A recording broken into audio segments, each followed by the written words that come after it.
ingin menjadi orang tua yang seperti apa?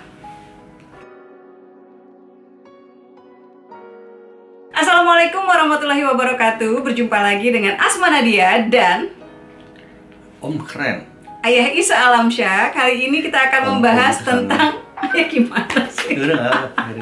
Kali ini kita akan membahas tentang pilihan, ya. Jadi sebagai orang tua, kita punya pilihan untuk menjadi orang tua yang seperti apa? Ya, dalam being a parent itu kita selalu punya dua pilihan besar sebetulnya, selalu. Dua pilihan besar itu memang tidak selalu hitam putih, tapi selalu ada yang banyakkan hitamnya atau putihnya itu. Sebetulnya nggak hitam putih sih, mendingan kuning sama hijau lah. Jadi mau pilih yang mana nih gitu loh. Misalnya kita pilih nih kanan ting, kiri ting, misalnya ada gitu. Pilih imun apa steril? Nah, kira-kira kita ingin menjadikan anak-anak kita generasi yang imun.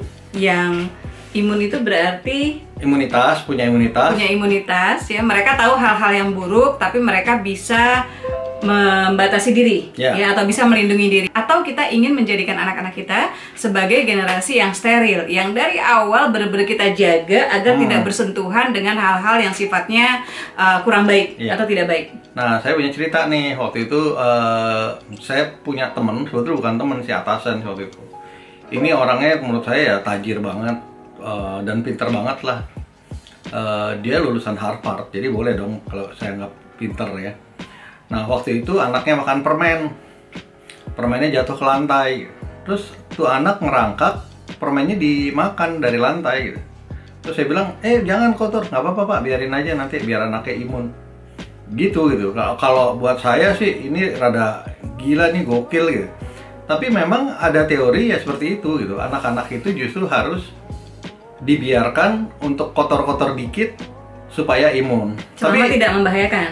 Ya itu sebetulnya masuk membahayakan. Tapi artinya potensi bahayanya bukan potensi yang. Tapi karena dia mungkin kaya, jadi ya kalau sakit nanti bisa. Nah, kalau saya mikirnya kan, ini gue gaji aja segini, anak sakit bisa habis gitu. Mungkin ya cara berpikirnya kan beda. Tapi yang jelas dia mengajarkan ke kita untuk sebetulnya nggak ngajarin, berarti dia nunjukin dia mau anaknya itu imun. Nah sebaliknya saya tuh dulu sangat steril banget. Jadi waktu anak kita masih kecil tuh ya. Salsa waktu itu kita orang tua baru, jadi sangat idealis. Jadi kalau protektif, idealis banget ya kalau dalam kesehatan, sangat idealis dan protektif. Jadi kalau dia nyusu, itu saya bukan cuma nyuci, tapi itu saya rendam di air panas, jadi biar kumannya mati. Air dia itu steril semuanya. Maksudnya botolnya kan? Iya, botol minumannya, bukan susunya, di air panas ya. Jadi botolnya itu steril, terus kemudian kita punya tempat botol sendiri. Terus tempat botolnya tuh ada tutupnya lagi, jadi udah bener-bener steril. Kumannya mati, dipastikan nggak ada kuman masuk. Jadi apa aja yang masuk ke dia tuh makanannya steril. Dan hasilnya gimana? Nah, salsa tuh sering sakit. Jadi makan permen satu sakit, kemudian rambutan satu batuk-batuk, ya, gampang radang tenggorokan gitu. Jadi akhirnya kita simpulin ya, dengan banyak hal lain ya. Kita salah satu kesalahannya kenapa anak kita sering sakit. Barangkali ya terlalu steril. Jadi terkait imunitas atau sterilnya anak ini kita ingin hubungkan dengan masalah pergaulan. Dan ketika mungkin anak-anak masih di rumah, kita bisa menjaga agar anak-anak imun ya, agar anak-anak steril maksudnya. Ada orang tua yang milih anaknya steril. Jadi misalnya dari mulai tontonan TV, dia nggak boleh ikut sosmed, nggak boleh punya akun sosial media karena nanti kamu macam-macam pengaruhnya. Itu nggak boleh bergaul dengan orang-orang luar gitu ya. Nggak boleh gaul sama orang luar, nggak boleh ada televisi. Nggak boleh main game sama sekali. Nggak boleh ada musik. Nggak boleh dengerin musik. Nggak boleh baca bacaan lain kecuali buku-buku agama. Itu bentuk steril. Sebetulnya nggak salah, ini pilihan ya. Pilihan. Nah, tapi masalahnya adalah anak-anak kita nggak selalu ada di rumah dan nggak selalu bisa kita kekepin gitu. Jadi mereka akan tumbuh, mereka akan sekolah, mereka akan ketemu temannya punya preferensi yang lain ya. Pendidikan orang tua teman-temannya juga beda gitu. Kalau saya bilang sih salah. Jadi bukan masalah pilihan, karena nggak mungkin kita bisa steril gitu. Nah, namanya sosial media pasti ada, handphone pasti ada, dia keluar pasti lihat sesuatu. Jadi kalau saya boleh kasih saran, daripada akhirnya dia bikin steril, which is not possible anymore, kecuali tinggal di hutan sendirian dan nggak ketemu siapapun seumur hidup gitu. Pilihannya ya kita harus bikin imun. Imun jadi, artinya mereka kita kenalkan sosial media, Atau tapi kita beri pengawasan. Kita beri penuntun ya. Iya, ada protektif. Dia bisa punya HP, tapi kita kasih syarat sebelum punya HP. Oke, boleh punya HP, tapi kalau punya akun sosial media, ayah bunda harus tahu passwordnya, nggak boleh rubah password. Jadi ada deal-deal yang kayak gitu loh. Termasuk misalnya dari awal bahwa handphone yang kita berikan itu punya kita, jadi punya orang tua, cuma anak-anak kita kasih untuk memakainya. Bisa main game oke, tapi nggak boleh sekian jam sehari. Karena kadang-kadang ya anak-anak juga perlu punya itu semua untuk pergaulan dia juga, buat masa depan dia juga. Kita boleh sih memilihkan misalnya game-game yang boleh mereka mainkan, kemudian game-game yang misalnya nggak boleh, tapi juga dengan alasan. Ya misalnya main Counter Strike, kita bilang ya boleh main Counter Strike, tapi kita harus jadi yang tentaranya, jadi polisinya, jangan milih terorisnya itu. Itu bagian dari edukasi melalui game. Sosmed ya kita bisa baca bareng isi sosmednya itu. Orang tua nggak boleh diblok. Orang tua nggak boleh diblok gitu, karena kita punya temen dari anak-anak kita yang ibunya harus bikin akun palsu untuk bisa nyusup ke akun anaknya itu. Pada saat yang sama anak-anak kita ya kita akses normal biasa, kita bisa mengakses dengan bebas gitu. Walaupun mungkin saja anak-anak kan pinter juga, kita bisa akses bebas, dia punya akun lain. Itu juga harus resiko yang kita ketahui yang mungkin bisa terjadi. Bahwa mereka punya second account di media sosial mereka. Justru dari situ kita jadi catatan. Nah, kalau anak punya second account, berarti ya something is going on, misalnya kayak gitu loh. Terkait steril itu termasuk membatasi pergaulan. Misalnya gini, waktu Salsa SMP atau SMA, dia pernah bilang, "Bun, aku ada temanku yang pergaulannya bebas." Jadi benar-benar sama pacarnya, kemudian ketika teman-teman sekolahnya datang ke rumah dia dan ada pacarnya di rumah itu gitu ya mereka pokoknya di dalam kamar lah gitu. Tapi terus Salsa bilang, "Bun, boleh nggak aku mau cerita sesuatu tentang temannya ini, tapi boleh nggak aku tidak dilarang untuk tetap bergaul sama temanku ini gitu, karena temanku ini kasihan, dia nggak punya tempat curhat. Aku takut kalau ada apa-apa dia putus asa, dia ngambil jalan nekat." Nah akhirnya kita sudah tahu kondisinya gitu ya, kita juga ya udah kita biarkan Caca untuk tetap bergaul, tapi tetap kita pantau gitu ya. Nah, kemudian pilihan lainnya, kita sebagai orang tua mau jadi teman sama anak-anak kita dalam konteks berarti equal nih, atau kita mau jadi atasan yang ngasih instruksi, ini boleh, ini enggak, ini boleh, ini enggak. Nah itu pilihan tuh. Beberapa orang tua lebih enak kalau jadi instruktif, jadi atasan, jadi instruktur. Kamu boleh gini, kamu boleh ini, kamu nggak boleh gini, kamu nggak boleh gitu. Anak-anak nggak boleh nawar. Nah, nggak boleh nawar. Tapi itu ada resikonya. Ada seperti temen. Jadi kita ngomong kalau menurut ayah sih nggak boleh. Tapi kalau lo mau gitu ya gimana itu. Nah sekarang nih agak susah loh. Jadi temen buat anak sendiri itu susah. Kenapa susah? Karena kita punya power untuk menjadi instruktur. Jadi terpaksa menyetujui, ketika punya kekuasaan untuk tidak setuju itu jauh lebih berat. Kalau emang ada bos kita nggak setuju terus, tapi kita ikutin bos, itu mah gampang. Emang kita nggak punya power. Tapi jadi orang tua itu lebih berat. Kenapa? Karena kita punya power untuk mengatakan A, tapi kita harus milih B. Karena kita menghormati pilihan anak. Nah, menempatkan diri setara ini yang nggak gampang. Maka itu pilihan. Nah, sekarang apa nih kelebihan kita menjadi instruktur atau menjadi atasan sama kita jadi teman. Kalau orang tua ini ciri-cirinya, yang jadi bos itu kalau udah ngomong pokoknya kalau bunda bilang jangan, nah itu udah berarti ayah nggak mau tahu. Gue nggak mau tahu, pokoknya lo nggak harus begini. Nah itu berarti boleh begini. Itu ciri-ciri orang tua yang pakai pendekatan atasan. Kelebihannya, orang tua sebagian besar tahu mana yang baik, sebagian besar ya tahu mana yang lebih baik. Anak-anak masih kecil, tapi kekurangannya nanti mereka pasti akan lebih tertutup sama kita. Nggak mau cerita, diem, dan all of sudden kita bisa jadi kita shock dengan sesuatu ya, karena kita nggak tahu, kita nggak ngikutin gitu ya. Betul. Nah, kelebihan kita jadi teman adalah biasanya mereka mau cerita gitu. Mereka mau cerita, kemudian suasana lebih akrab gitu. Dan kalau buat saya sebetulnya kalau kita jadi teman anak-anak itu seperti apa ya? Seperti walaupun mereka sudah punya teman-teman yang lain gitu ya, kita tetap punya tempat yang spesial gitu. Dan mereka gampang cerita, gampang terbuka, dan akhirnya bisa jadi kita justru lebih gampang masuk untuk banyak hal gitu. Meskipun saya sama ayah tidak mengatakan ini untuk hal-hal yang jelas haram. Ya, jadi kayak misalnya kalau minuman keras ya, yang tadi pilihan-pilihan tadi diberikan, tapi bukan untuk hal-hal yang sifatnya haram atau sifatnya maksiat atau yang sifatnya salah melanggar gitu. Hukum. Tapi iya melanggar hukum. Tapi ini untuk sifat-sifat yang misalnya choices yang misalnya mereka mau karya wisata gitu ya, maunya ada yang pengen ke Bali, misalnya ada yang pengen kemana. Nah hal-hal yang seperti ini, atau mereka pilihan sekolah atau mereka pilihan jurusan kuliah gitu ya. Ini jadi jelas ya, jadi bukan biar salah paham. Bukan kayaknya boleh nyuri apa enggak? Wah terserah kamu sih nak, kalau menurut ayah nyuri nggak bagus ya nggak bisa kalau kayak gitu. LGBT misalnya, kalau buat kita mungkin kita memilih tegas ke anak-anak untuk masalah itu. Atau sholat, boleh nggak sih sholat gue sehari 3 kali doang? Nah ini ya terserah kamu sih nak, sesanggupnya nggak bisa, itu nggak berlaku. Ini hanya berlaku untuk hal-hal yang mau ketoprak apa gado-gado gitu kan, mau smoothies atau apa ya, mau coklat apa green tea coklat, nah itu boleh. Menonton film Korea yang lagi tayang atau film India gitu ya, yang lagi tayang gitu ya, mau belajar gitar apa biola, nah itu ini pilihan. Itu pilihan. Saya juga melakukan kesalahan dalam hal kayak gitu. Misalnya waktu itu anak saya mau belajar biola, saya bilang, Cak, daripada biola mendingan gitar. Biola lo kapan mau tampilnya gitu, kapan mau ikut gitu. Biola kan harus kayak misalnya kayak gitu ya. Akhirnya Caca karena nggak ini kita nggak beliin biola, akhirnya nggak latihan biola dan dia nggak belajar gitar juga, jadi salah. Ya mendingan kalau menurut saya waktu itu ketika anak mau kita support, ya udah main aja biola itu, kali itu is good for you gitu. Misalnya kayak gitu. Nah bab yang berikutnya masuk nih masalah tadi ya, support. Mau jadi supporter atau mau jadi director. Director itu berarti yang mengarahkan atau menjadi yang support. Jadi being supportive or directive kan gitu. Kita mau jadi orang tua yang support anak atau yang mengatur. Selalu mengarahkan. Jadi kalau anak maunya jadi, kita mau anak jadi dokter, ya kalau direktif itu ya lo harus jadi dokter, jadi dilatih di ini. Pokoknya harus jadi dokter, ngambil harus IPA, harus ini.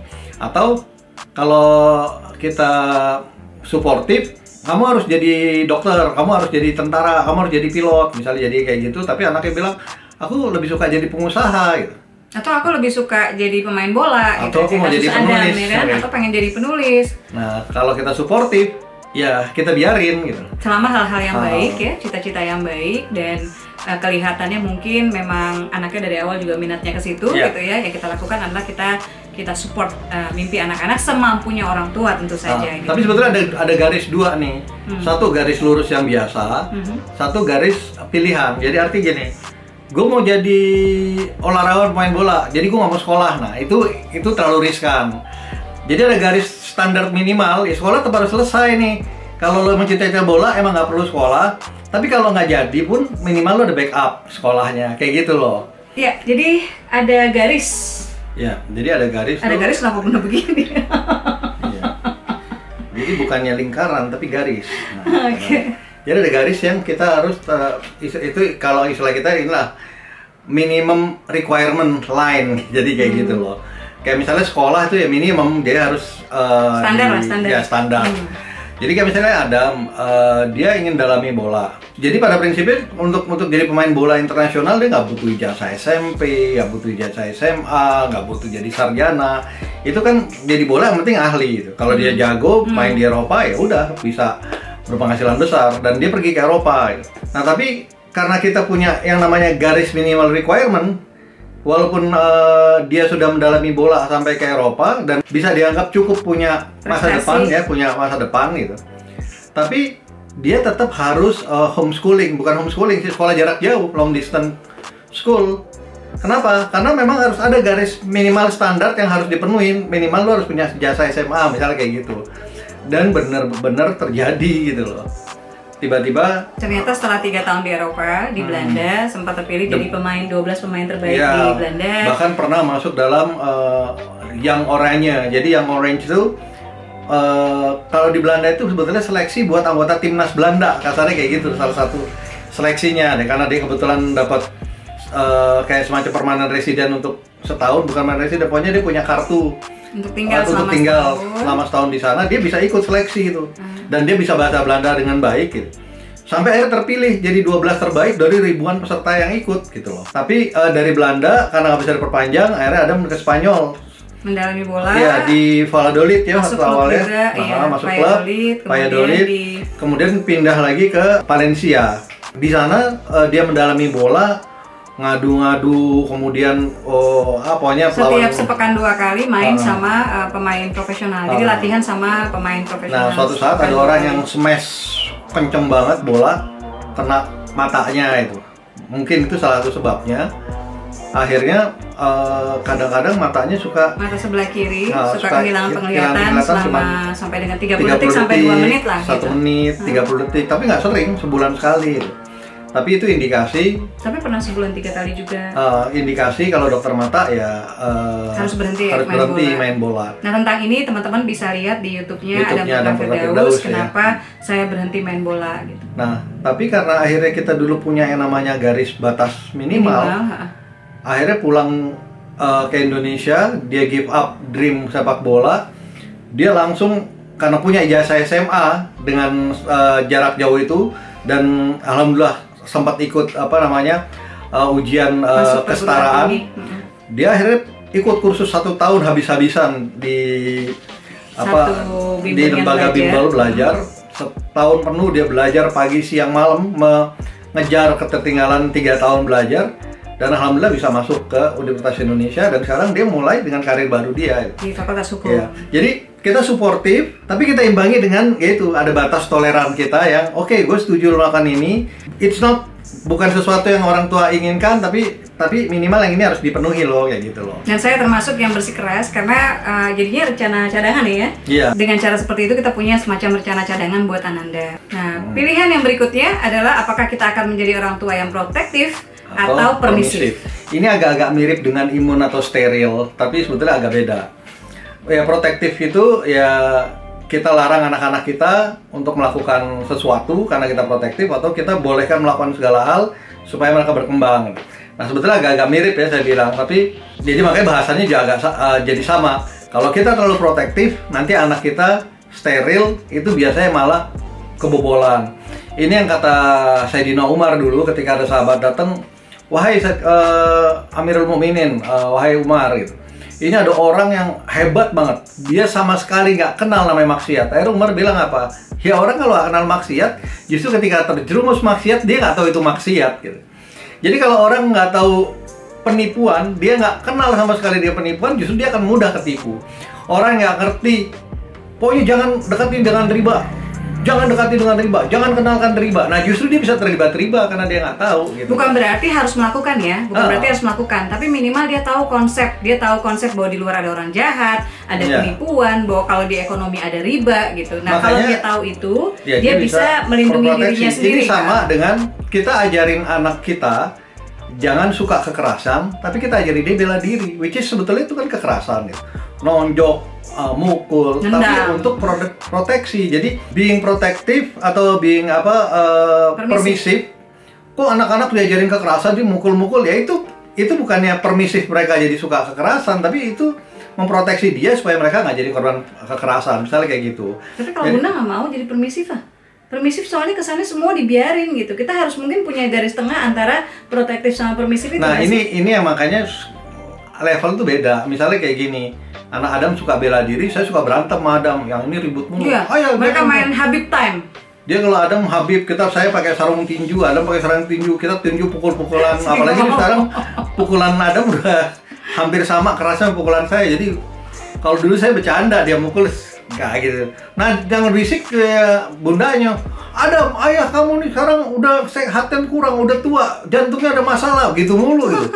Padahal saya masih lebih jago gitu. Walaupun saya bilang ya, intinya harus tahu ya bahwa ada pilihan ini, tapi mungkin kita harus mengambil jalan tengah, nggak terlalu protektif ya, tapi juga nggak berarti permisif semua anak dibiarin mau apa aja terserah ya, nggak. Tetap ya orang tua memberikan tuntunan di sini, memberikan perlindungan juga ke anak-anak. Iya. Nah, satu lagi ini tentang impulsif atau spontan sama being careful, sama hati-hati. Nah, biasanya perempuan nih yang lebih impulsif. Perempuan. Jadi impulsif nih kayak gini. Jadi kalau misalnya anak-anak harus belajar nih, ada PR. Ayo kerjain PR gitu. Padahal lagi main game, udah selesai dulu gamenya. Kalau udah selesai kerjain PR ya gitu loh. Jadi nggak langsung harus berhenti sekarang juga gitu. Lagi fun ya berhenti dulu, kasih syarat dan kalau udah selesai langsung belajar ya gitu. Atau misalnya dari awal mungkin ya ketika mereka lagi main handphone gitu ya, atau mereka lagi di video call sama teman-temannya, kita bisa bilang bahwa nanti kalau jangan tugasnya tadi belum dikerjain yang ini gitu. Jadi ngingetin tapi juga tidak atau jangan lama-lama telepon ya, 10 menit lagi udah. Jadi kita ngasih jeda loh. Jangan langsung dirampas ya teleponnya. Buruan berarti kelamaan nggak gitu. Jadi ngasih jeda. Karena kalau impulsif tuh maunya ya sekarang juga gitu loh. Oke. Gitu. Kalau Asma tuh akhirnya jadi punya yang dia sebut istilahnya golden moment gitu loh. Jadi ada kadang-kadang kita mau bilang sesuatu ke anak-anak yang sesuatunya itu kalau diomongin sekarang nih jadi mood jadi hilang nih. Tahan aja, nanti pas kita lagi makan atau ada sesuatu yang tiba-tiba anak cerita tentang apa, karena kita manfaatin buat golden moment. Ya misalnya anak boros, belanja, online belanja. Kita bisa aja ngomong, jangan belanja mulu. Atau kita pilih golden moment. Tiba-tiba kita lihat lagi jalan, ada orang miskin yang nggak punya apa-apa, tinggal lempar jalan, terus kemudian kita bilang, tuh lihat, banyak orang yang bahkan nggak punya tempat tinggal, baju seadanya gitu. Nah, kita harus bersyukur tuh kalau misalnya jangan memboroskan barang-barang yang ada, nggak kita pakai, malah banyak orang lain. Misalnya kayak gitu loh, golden moment. Atau misalnya kita bisa bilang bahwa jangan sampai belanjanya lebih banyak daripada sedekahnya. Nah, hal-hal seperti itu ya untuk memasukkan ke anak. Tapi anak-anak kita sekarang udah ngerti yang namanya konsep golden moment. Jadi kalau Bunda tuh lihat orang miskin nanti, Bunda di golden moment nih, jadi ketebak. Ya, jadi beberapa hal yang tadi Asma sama Ayah sampaikan, mudah-mudahan bermanfaat, terutama untuk para orang tua muda ya. Saya selalu kalau kita orang muda yang tua. Saya selalu mungkin kalau Bunda tuh gini, kita sebagai orang tua itu punya momen di mana kita benar-benar menguasai hati anak-anak. Jadi bagi anak-anak tuh orang tua segalanya. Ayahnya kemana diikutin, bundanya kemana diikutin. Tapi ketika mereka sudah punya teman, mulai sekolah, punya lingkungan tersendiri yang asik ya, tiba-tiba orang tua jadi nggak asik dan anak bahkan nggak mau ikut sama orang tua gitu, nggak mau jalan kemana-mana sama orang tua, nggak mau ikut nonton sama orang tua, karaoke maunya sama teman-teman dan sebagainya. Nah itu sesuatu yang kalau buat saya bisa nggak sih kita sebagai orang tua gitu ya, dengan cara barangkali tadi ya jadi teman, kemudian coba lebih mengawal mimpi-mimpi mereka gitu.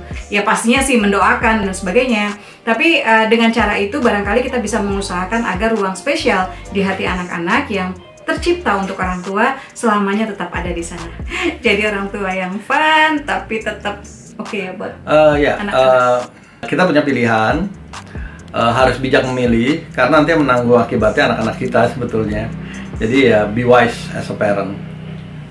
Ayah udah menutup ya, demikian penutup dari Ayah. Sampai bertemu di Parenting 101 bersama Asma Nadia dan Isa Alamsyah. Beberapa buku-buku Asma yang terkait parenting, ada Rumah Tanpa Jendela, ini terkait membangun mimpi, ada Jilbab Traveler Love Sparks in Korea, kemudian Cinta Dua Kodi, kemudian antara Ridho dan Cinta dan Ridho Umi. Kemudian yang non fiksinya itu ada Reward and Punishment, Home Safety, itu nanti bisa lihat di KBMF. Kita akan terbitkan digital dulu. Tuh kita nggak bisa terbitin karena tebelnya sampai ribuan gitu. Jadi kalau buat buku terlalu mahal ya. Akhirnya kalau dengan digital itu akan jauh lebih murah. Iya, buat teman-teman yang belum paham apa itu KBMF, KBMF itu KBM App ya, bisa diunduh di Google Play Store, silakan. Dan ini bisa menjadi rumah buat teman-teman yang suka menulis karena menulis di sana berbayar. Sampai jumpa lagi di Parenting 101 berikutnya.